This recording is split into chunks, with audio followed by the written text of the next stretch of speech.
Hola, buenas tardes a todos, ¿qué tal estáis? Intento acercaros en el vídeo de hoy la vida y muerte, más bien muerte, de nuestra María Estuardo, conocida mundialmente como María Reina de Escocia. Todos sabemos que en un momento dado un séquito de protestantes le obligaron en una rebelión en junio de 1567 a abdicar en favor de su hijo de apenas un año de edad, Jacobo I. Tras la abdicación, además, fue encerrada en el castillo del lago Leven, logrando, eso sí, escapar y reunir un ejército para reclamar su derecho al trono. Sus tropas fueron, sin embargo, derrotadas en la batalla de Lanside y a María no se le ocurrió otra cosa que huir a Inglaterra intentando buscar ayuda en su prima, la reina Isabel I. Allí solo encontró desconfianza y más amenazas. De hecho, se encomendó a un tribunal especial la tarea de examinar la responsabilidad de la reina en el asesinato de su segundo marido, llamado Lord Darnley. Lord Darnley había fallecido en una explosión producida en la madrugada del 10 de febrero de 1567 en la casa de Kirk O'Field, que era en principio un sirviente de Lord Darnley, pero que algunas fuentes señalan como amante. Al encontrar los cuerpos que habían sido arrojados al huerto aledaño, esto era evidente, podía ser por la deflagración que se había producido, sin embargo no se les vio en ellos señales de quemaduras y sí se evidenció que habían sido estrangulados. 3 meses más tarde, María Estuardo se casó con James Hepburn, conde de Bothwell, y todo el mundo le señaló enseguida como el principal cabecilla de una conspiración para matar al segundo marido de su María, a Lord Darnley. Para más inri, se encontraron en un cofre de plata escritas 8 cartas, supuestamente por María, a su marido recién estrenado, Bothwell. Las encontró, curiosamente, su hermanastro ilegítimo, Jacobo, conde de Moray, que cuando la recibió era todo su apoyo y para más tarde empezó a girar el sentido de su vista y mirar hacia Isabel de Inglaterra. Estaba rendido a los pies de la monarca británica. Isabel de Inglaterra ordenó constituir un tribunal destinado a juzgar los actos de María de Escocia y descifrar si ella había sido asesina, había sido la que había encargado el asesinato de su marido.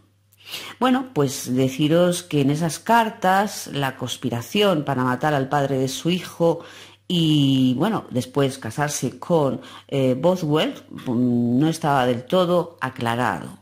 A María Estuardo se la declaró, sin embargo, adúltera, asesina y conspiradora.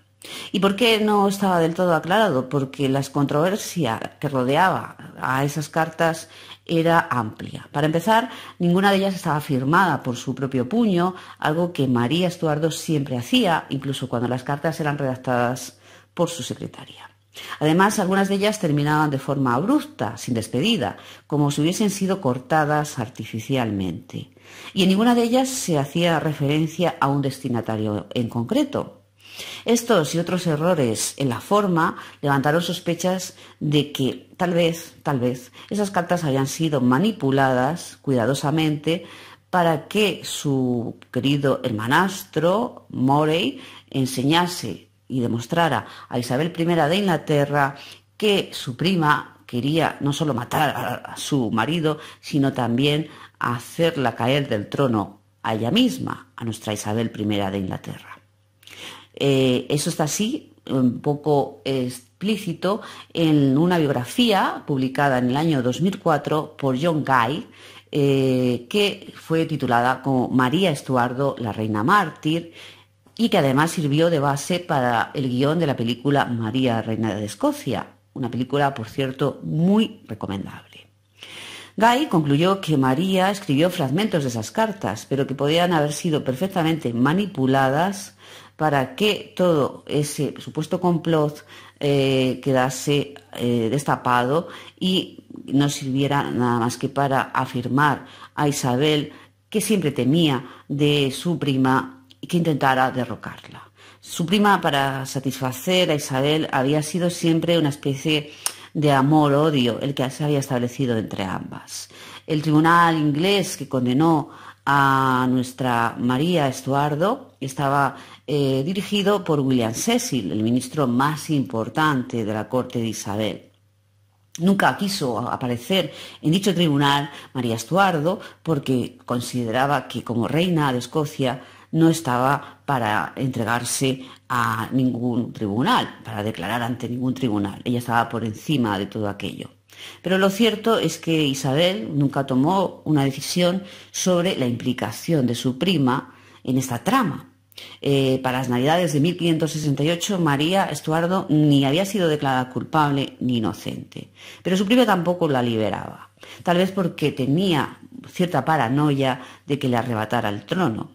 Y es que había una parte de la población inglesa que seguía siendo católica y que consideraba a María Estuardo la reina soberana por derecho, ya que Isabel, como todos sabéis, siguió la corriente de su padre, la corriente protestante.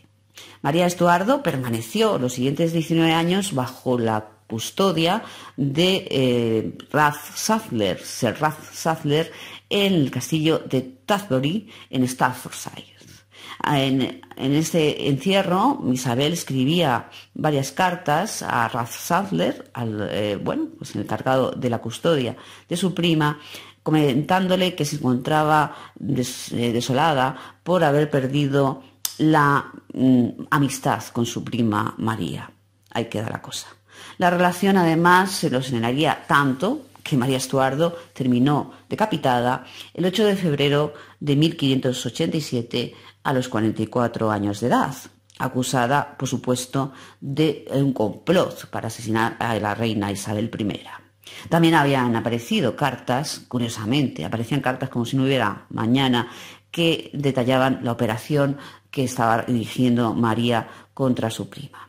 6 horas antes de su muerte escribió una carta a Enrique III, rey de Francia, que era hermano, para que os ubique, de su primer marido, Francisco II. Ella se había criado en Francia la mayor parte de su vida, donde comentaba que realmente lo que la llevaba a la muerte era su fe católica y en el momento determinado, el que no en ningún momento contemplase la posibilidad de inclinarse por el protestantismo. De hecho, nuestra María Estuardo es un personaje siempre fascinante y envuelto en mitos y leyendas, pero realmente sometida a dos corrientes religiosas que estaban enfrentadas.